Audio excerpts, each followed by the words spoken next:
Hello YouTube and welcome back to my channel. I think it's been a couple of weeks since I have done my latest YouTube video. I've had a very busy few weeks. Obviously I went to Mykonos, come back to Dubai.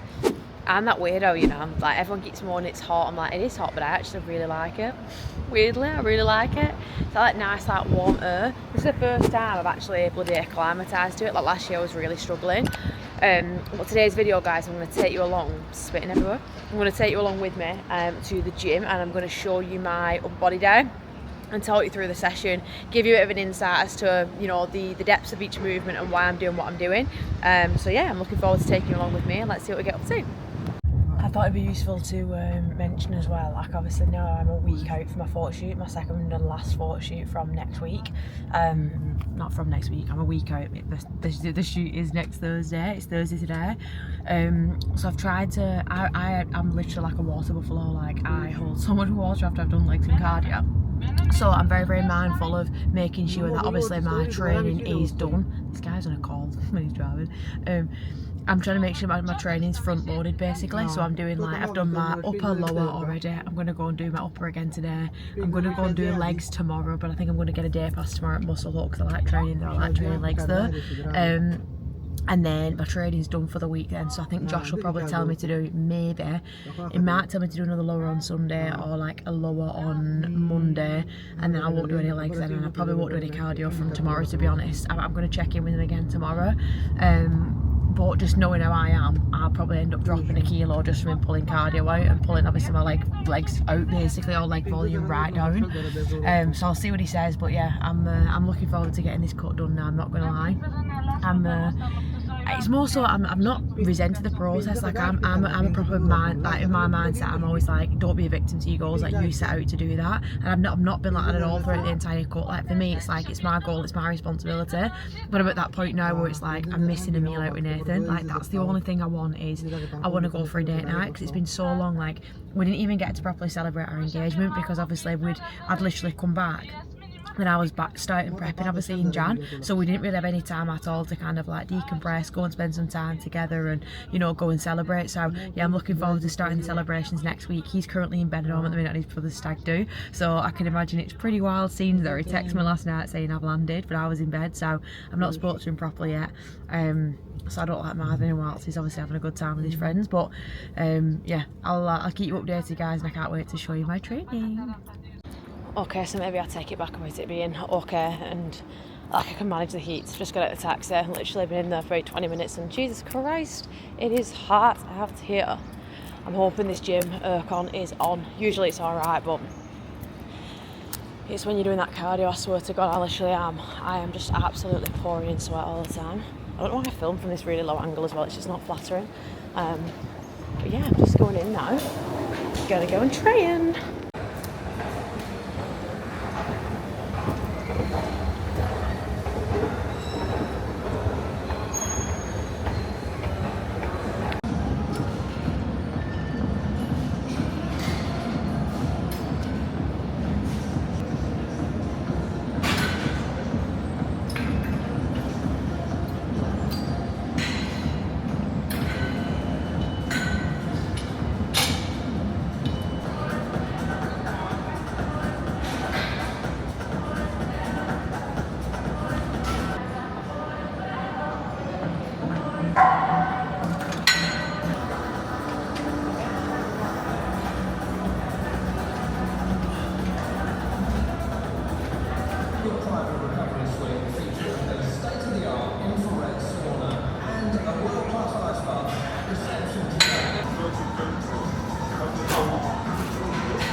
So I've just got back from the gym now, guys. I thought it'd be really good to show you my training session so you can actually see what I'm doing when I'm in the gym, but I thought it'd be even more valuable for me to then break the movements down and then explain them in more detail as to why they're in my program, what I'm getting from the movements, and ultimately the coaching cues that I'm thinking about when I'm performing the lifts, because anyone can watch a training video or try and copy it, but it's understanding why that's in your program, what you're trying to achieve from the movement that will dictate success. So that's what I'm gonna do now. So let's get into it. So first video, let's get it up now. Obviously we have got the lat pull down. So wide grip lat pull down, what am I actually thinking about when I'm doing the movement? So obviously, as you can see, I'm using a wide grip bar, so like a long, thin bar, a long neutral, whatever you want to call it, like overhand grip basically. I want to be using the wide bar. I want to be thinking about having that prone grip, so you got your palms facing forward. With that as well, I'm really thinking about keeping my abs braced. I really do want to think about keeping that chest upright throughout the movement, that slight bit of thoracic extension. And I really want to be thinking here about driving my elbows wide. So if we think about like arm path guys here, obviously the closer that elbow is to the side of our body, the more lat we're going to get from the movement. The more that elbow goes away from our body, the more upper back we're going to get from the movement. Now, typically like a lat pull down, albeit it's called a lat pull down, it's probably not the best lat biased movement, because if we think about it, obviously our arms are in this plane, right? So it's probably not the best when your elbow's driving away from your body to bias your lats. So I've got this in my program to probably bias my upper back a little bit more, but really want to be thinking here about obviously driving them elbows wide and really think about retracting that scapula on the way down. Again, we want to control both parts of the movement, control the way down, big squeeze at the bottom, and then really controlling that way up. What we don't want to see throughout your lat pull down is that excessive swinging of your body. We don't want to see you pulling down from your hands, because naturally then in that movement, a lot of people then round the shoulders. So I would say a lat pull down, albeit it's quite a simple movement when you watch people do it correctly, it's actually quite a complex movement. There's quite a few cues to think about. You know, obviously the attachment in which you hold, the attachment which you use, on the machine will dictate which muscles you're going to bias a little bit more. Anything with more of a neutral grip, where like I said before, that elbow's closer in line with your body or more towards your elbow driving towards the baseline of your hip, essentially then you're going to bias your hips, bias your lats a little bit more. If that elbow, the grip encouraging your elbow to go wide, essentially is biasing your upper back a bit more. So the grip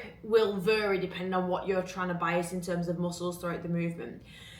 Now, the second movement that we then go into, it should be a chest supported single arm machine row, like a lat focus row. So again, like I've just said, we've done like a lat pull down, overhand grip, a little bit more upper back bias. We're now then going into a single arm row lat focus. So obviously we've done upper back, now we're going into lat. So hitting both parts of the back. Now, in terms of this machine, I've done it on like a single arm setup, on the seated row setup, but I've just done it as single arm. In my gym, the single arm rows are absolutely terrible. Like the weight massively drops off. It's like a primal strength one.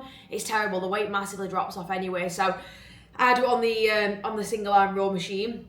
Seated row machine, I've not got the chest support to brace into, which is really, really annoying. But obviously I'm not that point yet where obviously unfortunately my weight isn't that heavy where I can still use my leg to brace into. Now, in terms of this movement, so if we watch what I'm doing here, I'm using like the D handle, and I'm really thinking here again, same kind of cues. You want to think about keeping the abs braced. You want to think about keeping that thoracic spine extended.